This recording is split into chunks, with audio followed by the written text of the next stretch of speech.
शिवराज जी, कल का सुबह ना एकदम अलग तरह का सुबह होगा। इस घर में बहुत खुशियों लाने वाला सुबह होगा, बहुत सारी उम्मीद। आपको पता है, चाचा जी मिल गए, इस खबर से चाची जी इतनी खुश हुई, हम बता नहीं सकते। काश आप उस पल को देख पाते। आप सुन रहे हैं ना हमारा बात? तो बात कीजिए ना हमसे, कुछ बोलिए ना, हमको बहुत खुशी होगा, कुछ तो बोलिए। अच्छा, आपको पता है, आप हमेशा हमको कहते हैं ना कि कोई भी जंग ना गुस्से से नहीं, समझदारी से लड़ा जाता है। तो देखिए, हम बन गए हैं समझदार। हम कितना अच्छा से आपका बात मान रहे हैं, धीरे धीरे आपके हिसाब से ही सब कर रहे हैं, और अच्छे से आपको भी संभाल रहे हैं और इस घर को भी संभाल रहे हैं। हाँ, सच्ची कह रहे हैं हम।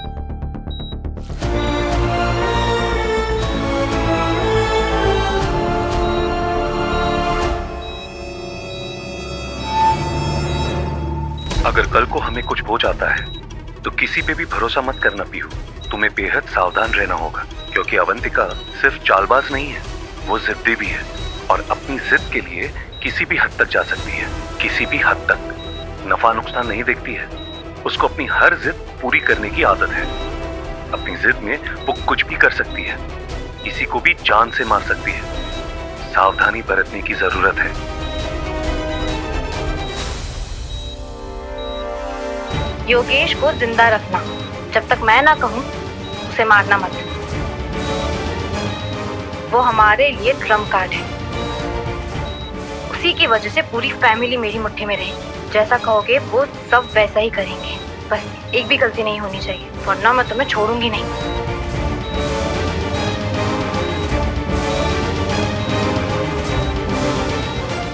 पहले अवंतिका जी के कॉल डिटेल्स हाथ लगे, और अब ये रिकॉर्डिंग सब मिला के एकदम मजबूत सबूत बन जाएगा। अब अवंतिका जी को जेल जाने से कोई नहीं रोक सकता। भाभी,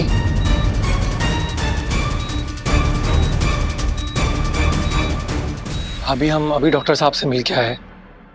उन्होंने कहा है कि पापा अभी स्टेबल है। लेकिन भाभी, आप ये किस चीज की रिकॉर्डिंग सुन रही थी?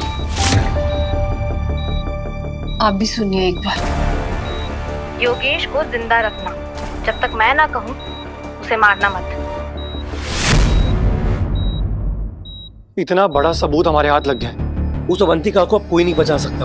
हम अभी पुलिस को बुलाते हैं। अरे नहीं राघव भैया, अभी नहीं। अगर हम अभी ऐसे चुप बैठे हैं तो ये ठीक नहीं है। वो कुछ भी कर सकती है, उसका कोई भरोसा नहीं है। हम जानते हैं, लेकिन अभी नहीं। अगर अभी अवंतिका जी की गिरफ्तारी हुई ना, तो विक्टिम कार्ड भी खेल सकती है, सबसे सिंपैथी लेने की कोशिश भी कर सकती है, मीडिया में जाके बात बदल भी सकती है, और अपनी आरजे वाली इमेज का इस्तेमाल करके वो ये भी तो कह सकती है कि ये आवाज नकली है। और ये सब करने में अगर वो कामयाब हो गई ना, तो सब कुछ बेकार हो जाएगा। इसीलिए हम लोग को ना कोई दूसरा रास्ता देखना होगा। राघव भैया, अवंतिका जी के लिए उसकी सबसे बड़ी ताकत उनकी आवाज है, यानी आरजे अवनी की आवाज है ना। उनकी ही आवाज की दुनिया में उनका सच सारी दुनिया के सामने आएगा। प्रहार सीधे जड़ पे होना चाहिए, जिसे राम जी ने रावण की नाभि पे तीर मारा था, ताकि सारी सच्चाई वो खुद ब खुद सबके सामने ले आए। भैया, सच कहते हैं आपके लिए आप बहुत इंटेलिजेंट हैं।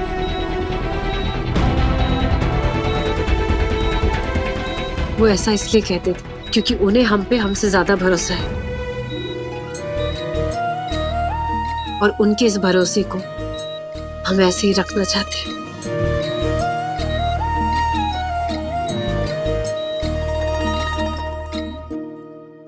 Hello, yes sir, RJ Avni speaking. Avni ji, हम आपको सूचित करना चाहते हैं, आपको हमारे रेडियो चैनल से डिसमिस किया जा रहा है। क्या सर, डिसमिस? लेकिन मैंने किया क्या है? आप किस बेसिस पे मुझे डिसमिस कर रहे हैं?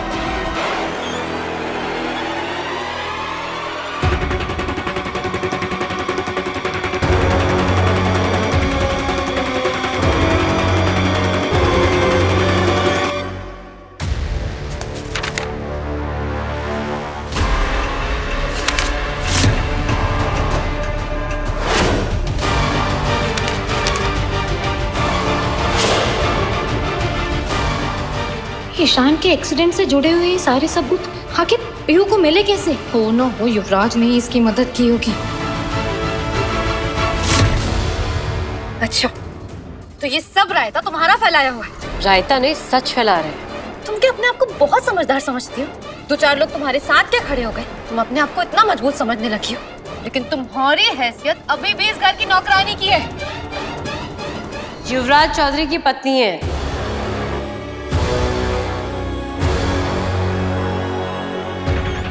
ये सबूत काफी है। एक कोमा में पड़े आदमी की पत्नी बनकर तुम्हें क्या लग रहा है कि तुमने जग जीत लिया है? ऐसा बिल्कुल भी नहीं है पीहू। कोमा में है तो क्या हुआ अवंतिका, लेकिन हमारा बेटा अब भी जिंदा है, और आज नहीं तो कल वो कोमा से बाहर आ ही जाएगा। तू अपनी देख। सीरियसली आप जानती है ना कि मैं अभी भी इस घर का हिस्सा हूँ। तुम ना अवंतिका इस घर का कोई हिस्सा नहीं हो, तुम बस जबरदस्ती हमारे घर में घुस आई थी, और जबरदस्ती के रिश्ते को ना रिश्ता नहीं कहते।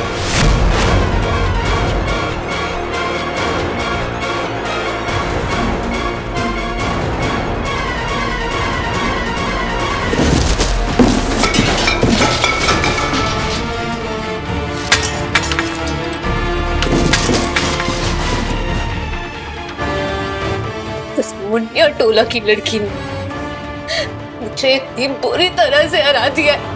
उसने मुझे मेरे घर में ही नहीं बल्कि मेरी जिंदगी में घुसकर मार दी है।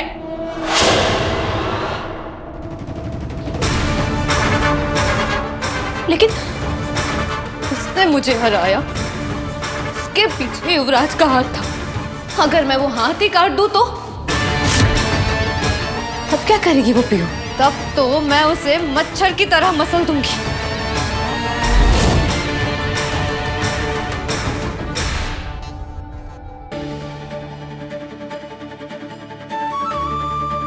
पीहू, एक बात बताओ हमें,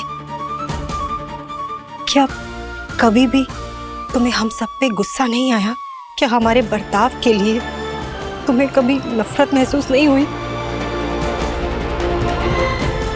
नहीं चाची जी, कभी नहीं। कभी हमारे मन में आप लोगों के लिए कोई नफरत नहीं आया, काहे कि हम समझ रहे थे कि ये सब के पीछे डर का हाथ है, और जहां डर होता है ना, वहां इंसान से गलती तो होता ही है।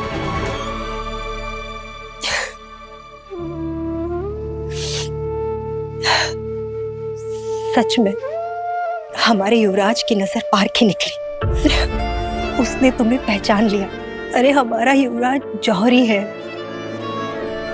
उसे हीरे की पहचान है।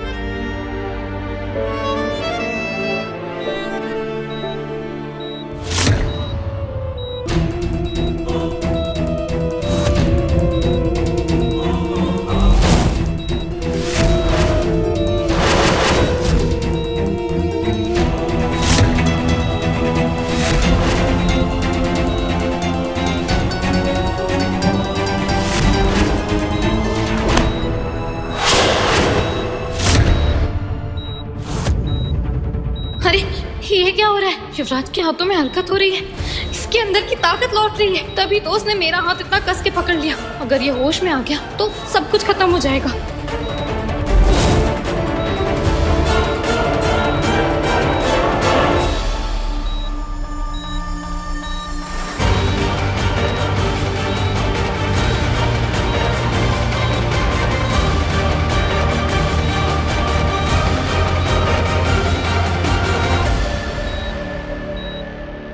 कौन है? कौन?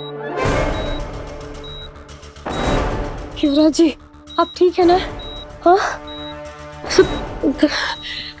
आप घबराइए मत, हम यहीं हैं आपके पास, यहीं आसपास हैं हम आपके।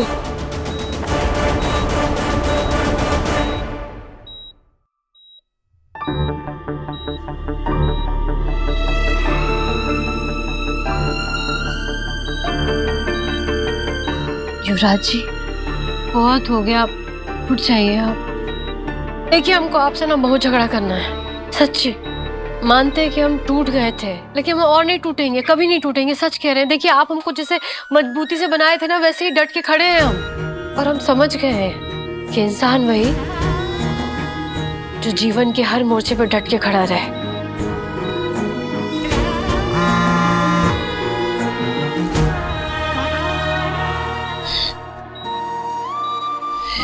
युवराज जी, ये देखिए, रिजल्ट भी आ गया है हमारा।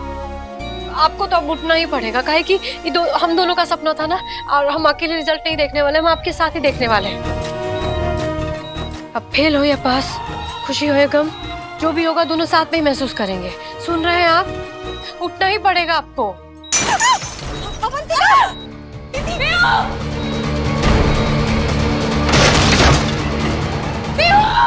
दीदी, पीहू कहाँ है? इधर आओ।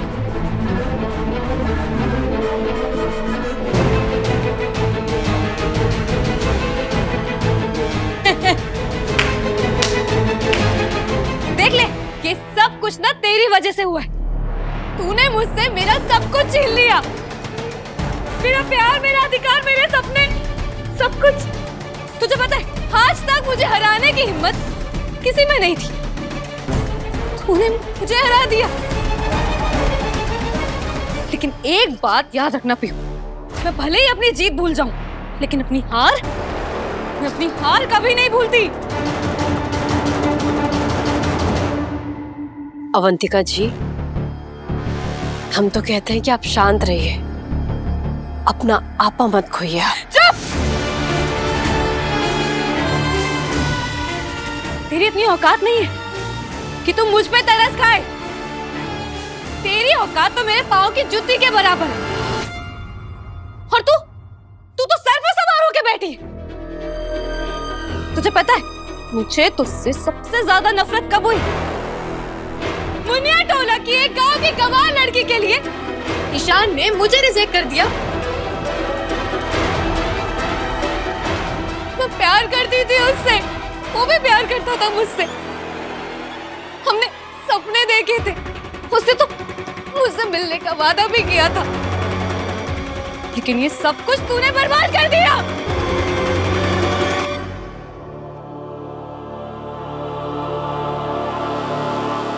मैं बस तुझे डराना चाहती थी, उसकी जिंदगी से हटाना चाहती थी, और इसीलिए मैंने वो एक्सीडेंट प्लॉट किया था।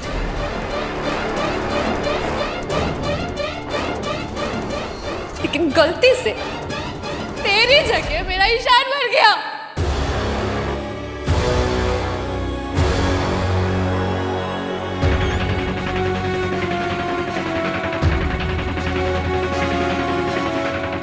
अवंतिका, आपको ईशान चौधरी के एक्सीडेंट के साजिश रचने के जुर्म में और योगेश चौधरी के किडनैपिंग के जुर्म में गिरफ्तार किया जाता है।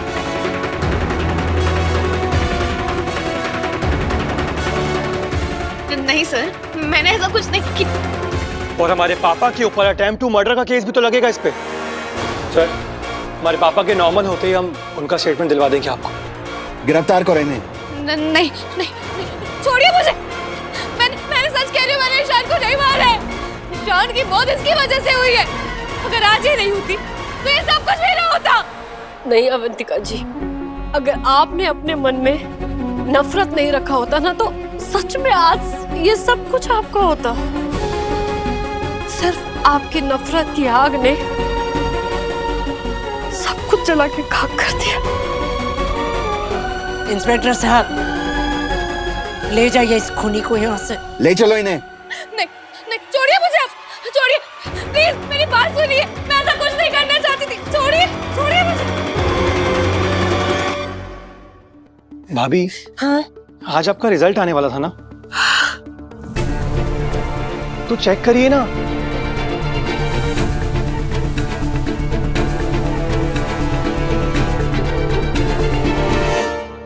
भाभी बोलिए ना, क्या हो गया?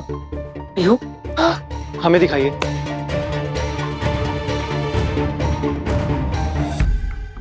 अरे वाह, भाभी ने टॉप किया है। कांग्रेचुलेशंस भाभी, आपका सपना पूरा हो गया है और भैया का सपना भी। पीहू, आखिर तुम्हारी मेहनत रंग ले ही आई।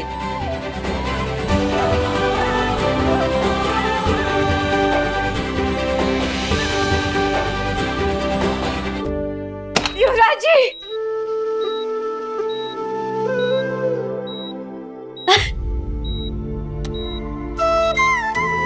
युवराज जी, आपको पता है हम टॉप किए। सुन रहे हैं आप? आपकी प्यू अफसर बन गई है और ये सब आपके मेहनत की वजह से हुआ है। युवराज जी सुन रहे हैं आप? हमारी माँ का सपना पूरा हो गया है। आज हमारी माँ बहुत खुश हो रही होगी, बहुत खुश। हम बड़ी अफसर बन गए हैं और आप भी तो इसी दिन का इंतजार कर रहे थे ना, हाँ, कि हम बड़ी अफसर बने। देखिए हम बन गए हैं युवराज जी। चलिए। हाँ, हमको नहीं पता। अब आप उठ जाइए। अब तो आप उठ जाइए युवराज जी। हमारा बात सुन रहे हैं आप? उठ जाइए।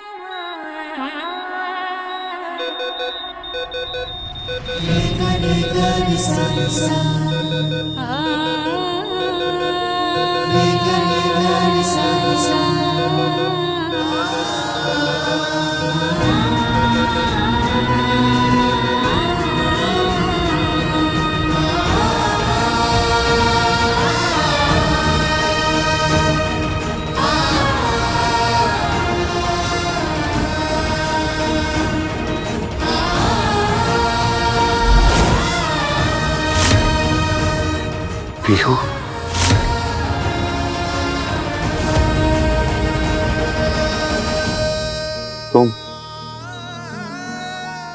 तुम सचमुच पास हो गई। एक बार हमारी कसम खा के बोलो कि तुम सच में मुख्य परीक्षा पास कर ली।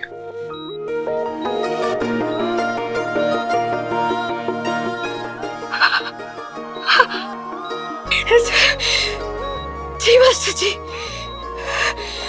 हम एकदम सही सुने। हम टॉप किए।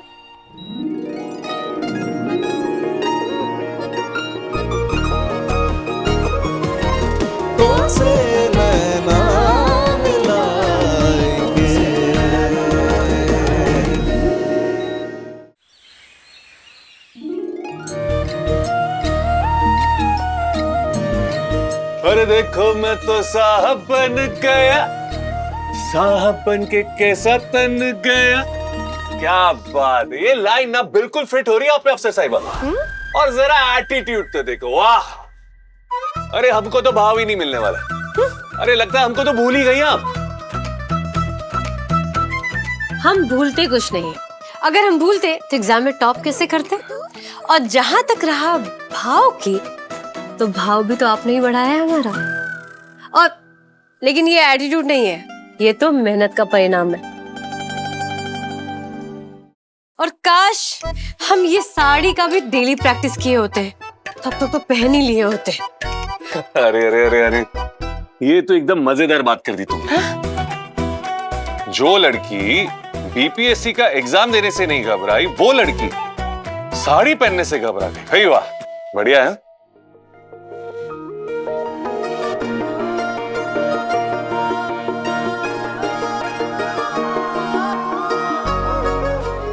वैसे भी हम अपना मेहनत साड़ी पहनने में नहीं, किताबों से दोस्ती करने में लगाए थे।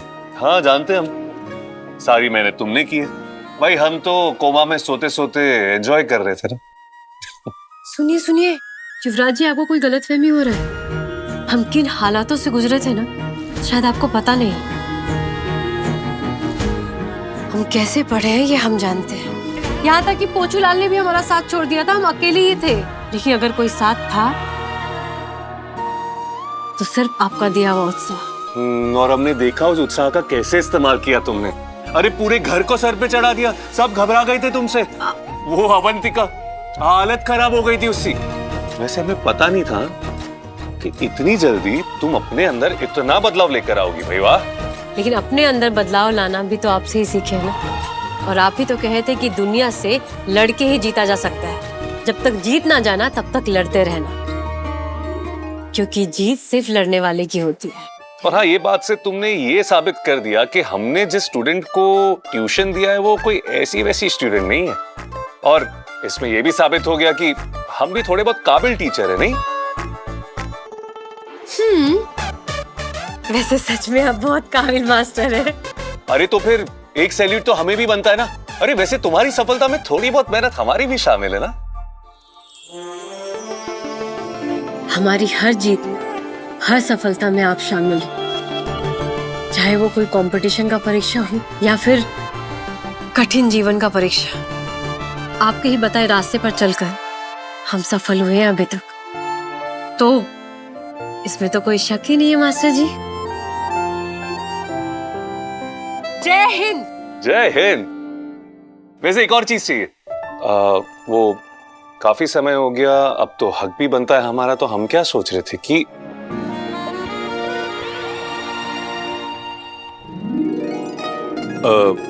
भोले बाबा को सल्यूट किया क्या? ड्यूटी में जाने से पहले आखिरी सैल्यूट उन्हीं को देंगे। तो चले। चलिए।